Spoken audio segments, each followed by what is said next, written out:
Muy buenas tardes, reciban un cordial saludo del estudiante John Smith Rue Gutiérrez, estudiante de la Universidad de Los Llanos del programa Licenciatura en Producción Agropecuaria de quinto semestre. A continuación le voy a explicar las características generales de la Ley 115 del año 1994 que actualmente regula la educación en Colombia. Continuamos con el título número 1, que es de las posiciones generales, que va del artículo 1 al 9, en el cual se resalta el artículo 5, que nos habla de los fines de la educación. Por ejemplo, el nivel de la personalidad, generar y adquirir un conocimiento de manera científica y avanzada, entre otros. Continuamos con el título número 2, que nos habla de las estructuras del servicio educativo, que va del artículo 10 al artículo 45, que está dividido en 3 capítulos. Capítulo número 1, que nos habla de la educación formal, que es aquella que se imparte en establecimientos educativos aprobados a pautas curriculares y conducentes a títulos, que es la diferencia de la educación no formal, que está dentro del capítulo número 2, que es aquella que no va conducente a títulos, pero sí nos sirve para suplir nuestro conocimiento. En el capítulo 3 nos habla de la educación informal, que es aquel conocimiento libre y espontáneo adquirido a través de los medios de comunicación masivos. Dentro también de la educación formal encontramos con la educación escolar, preescolar, media y básica. Avanzamos hacia el título número 3, que nos habla de las modalidades de atención educativa a poblaciones, que comprende el artículo 46 al 71. Bueno, que está dividido en 5 capítulos. En el capítulo 1 nos habla de la diversidad funcional, que todas las personas con limitación física tienen derecho a una educación básica, media, preescolar y superior de manera gratuita y de calidad, donde se les brindan las condiciones óptimas para que avancen en su conocimiento. La educación para adultos que va contenida dentro del capítulo número 2 nos dice que es aquella que se le debe impartir a las personas de avanzada edad de manera que suplen sus conocimientos dentro de una educación no formal o informal. El capítulo 3, que nos habla de la educación étnica,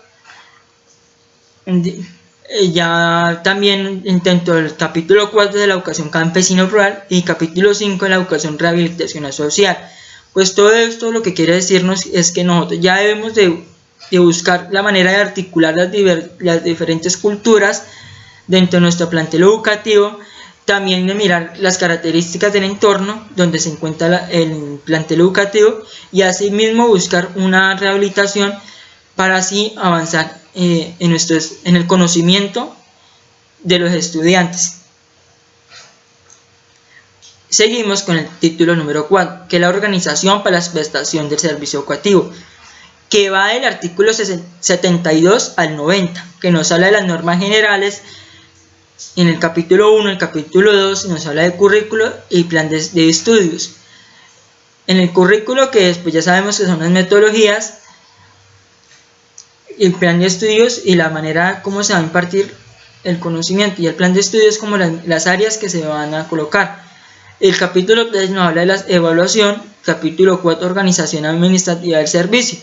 En esta ya se da a conocer el proyecto educativo institucional, o más conocido como el PEI, que es aquí donde se establecen las metodologías, las personas que van a estar encargadas de vigilar dentro del plantel educativo que se cumplan con la educación o con la filosofía del colegio.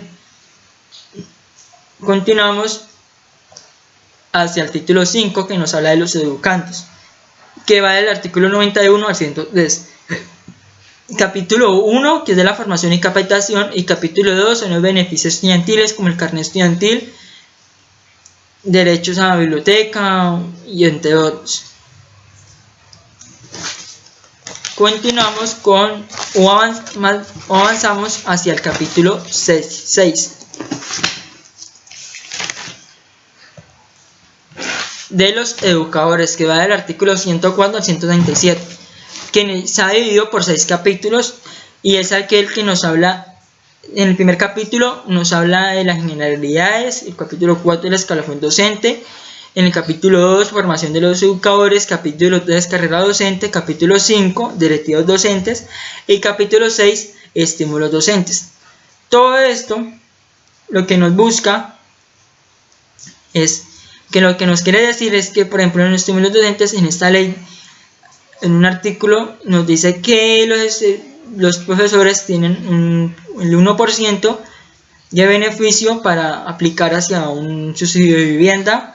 Los directivos docentes son aquellos como el rector, vicerrector, coordinador, supervisor de educación, director de núcleo de desarrollo.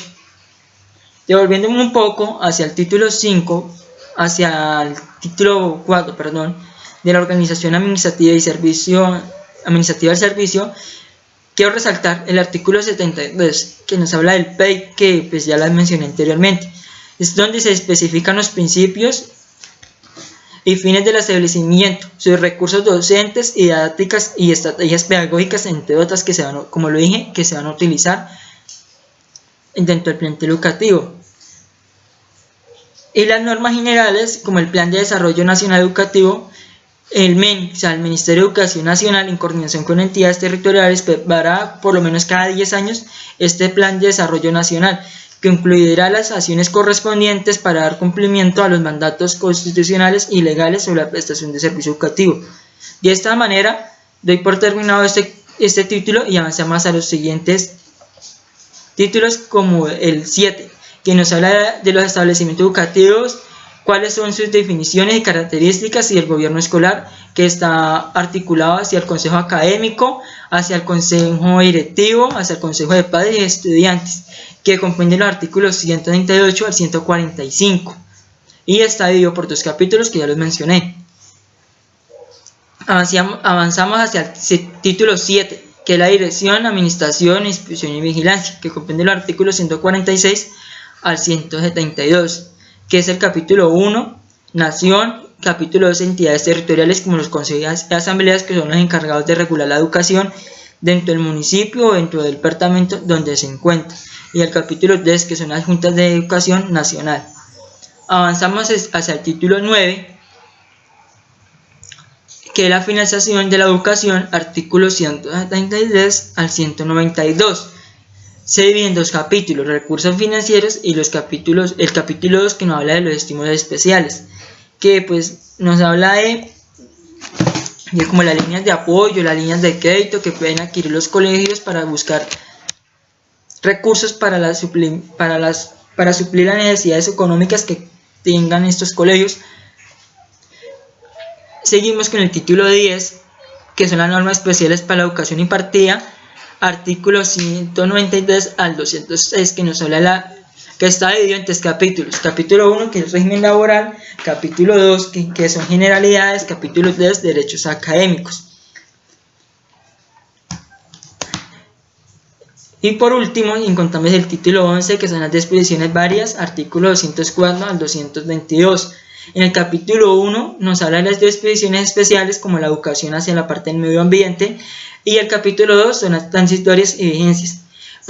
Ya terminando, les quiero dar las gracias por escuchar mi video, por ver esta exposición sobre la ley 115, y muchas gracias por su tiempo. Hasta luego, hasta otra oportunidad. Los quiero.